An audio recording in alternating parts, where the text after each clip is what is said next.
Ladies and gentlemen, we're going to talk Wonder Woman. But before we do, we got to look at some scripture. It comes from Matthew chapter 8. And it's verses 5 to 13. It says, "And when Jesus entered into Capernaum, there came unto him a centurion, beseeching him and saying, Lord, my servant lies at home sick of palsy, grievously tormented. And Jesus said and answered to him and said, I'll come and heal him. And the centurion answered and said, Lord, I am not worthy that you should come under my roof.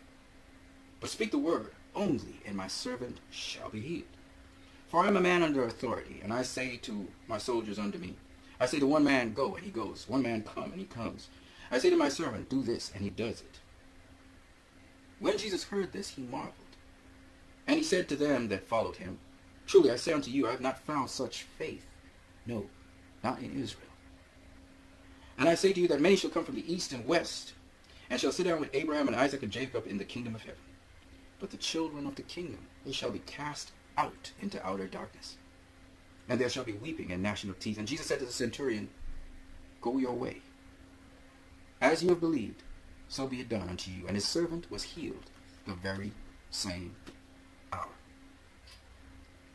What I like about this scripture is two things.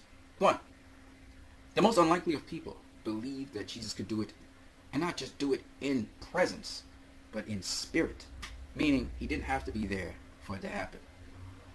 The second thing that's very interesting is that Jesus speaks about this person getting into the kingdom, but people who were chosen to be in that kingdom, some of them not making it, they'd be cast out. And it has to do with belief. As one woman would say, it's not about what people deserve, but it's what you believe. And I believe in love. And this man believed in love because he cared about his servant. His servant.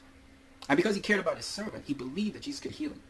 And he didn't believe that Jesus had to come and touch the guy physically, but he could do it spiritually.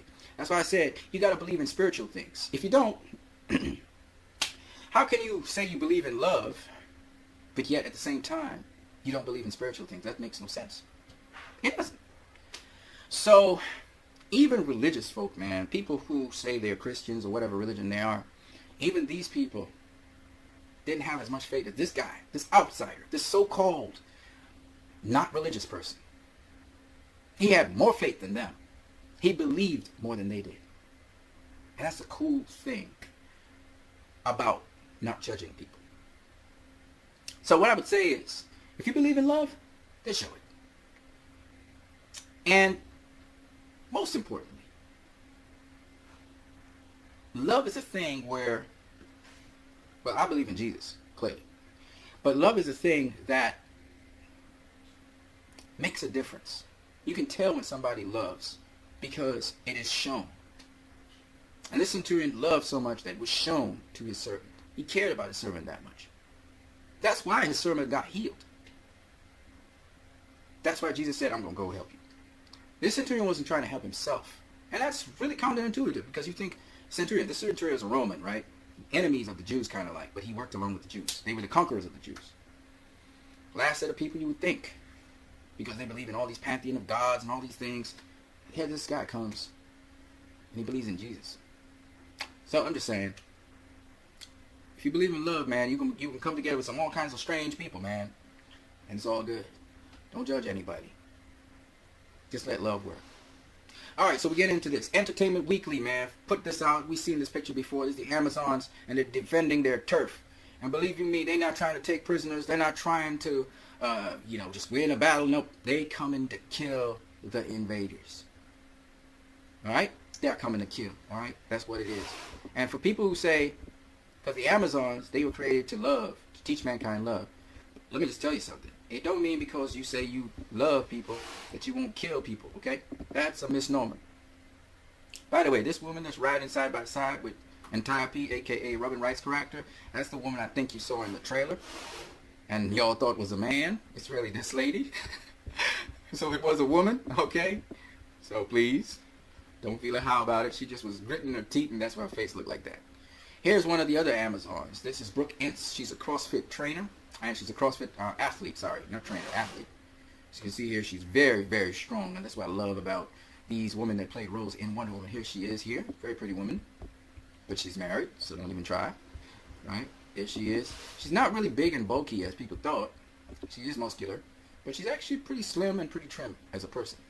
All right, but the thing about it is she's well cut, as you can see here. She looks like Spider-Man right there. That's so dope, that picture. Advertising a shoe there. It's pretty cool. So she was one of the Amazons you can see right here.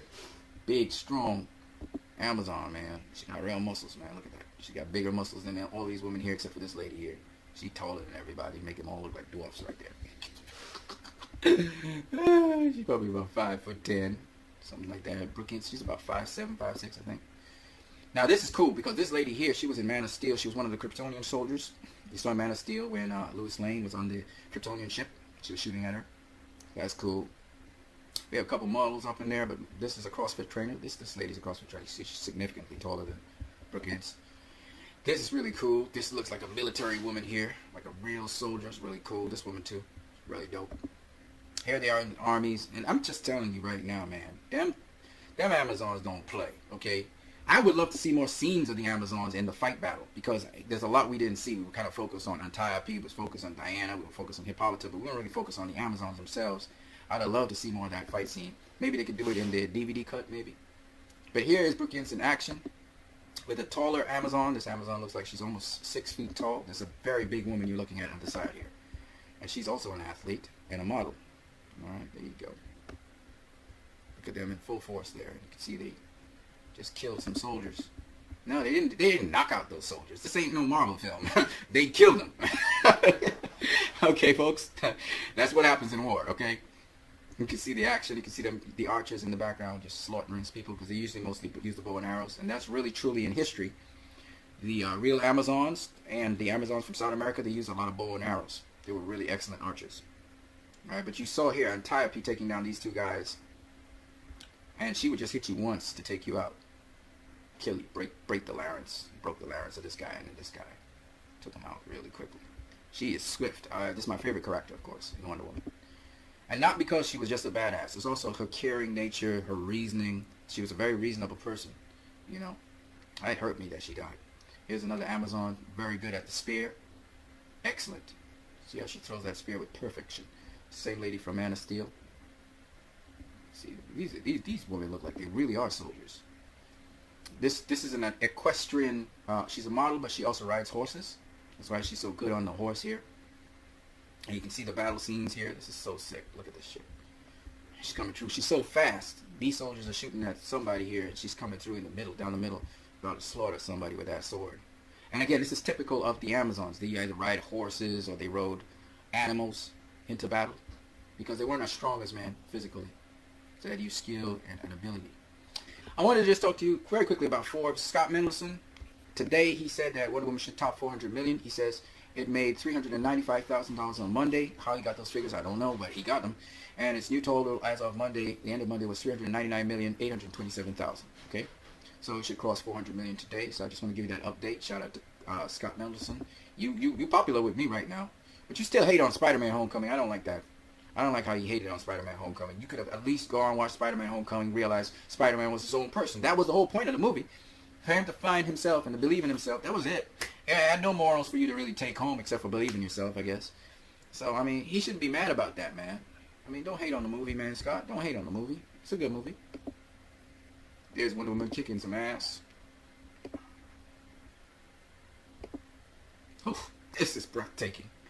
I don't know if that's CGI or if that's real, man. That looked like it was a stunt. It was maybe it's a combination of both, or maybe it's just enhanced. Maybe they speeded it up or something. But that looked badass. I know the lasso is not real, but oh man, I never seen that in action. You ever seen something looking like that? I never seen that. And then this shit was just off the charts. Look at that. Oh my gosh, that's so sick. Woo hoo hoo! She backhanded this dude and he just went flying. That felt CG-ish, but it still looks sick. She just lassoing on them boys. Woo! Hey, and my final thing here is Wonder Woman for the Oscars. As I said before, best bet is, and I think will win, is Best Director. I already explained the reasons why Patty Jenkins would be that. I could understand Best Supporting Actor. I could see Best Actress as a nomination if Gal Gadot does very well in Justice League. I see, that's about it. I think it's three things I see. Best Supporting Actor, she might get nominated for. Best Actress, even Best Picture, she might get nominated for, and Best Director. But of all of them, I think Best Director, she will land. Alright, and I explained already why. So on that note, I hope you guys enjoyed this video. You guys have a great one.